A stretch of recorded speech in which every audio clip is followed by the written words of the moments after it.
pumasok sa patibong. Wala na yun yan. You're in my world now, baby.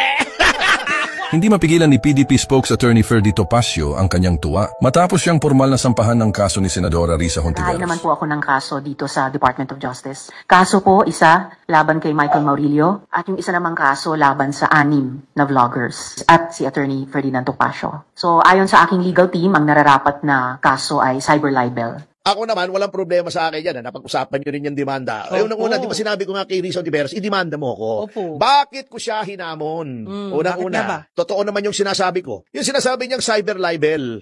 Totoo naman may video, di ba ka? Oh. At walang malis. Anyway, hindi ko nasasabihin yung depensa ko. Hayaan mo siyang manghula. Number 2, gusto kong i-expose si Risa Hontiveros for what she is. Na hindi siya karapat-dapat maging Pangulo sapagkat hindi niya kaya na kinikriticize siya.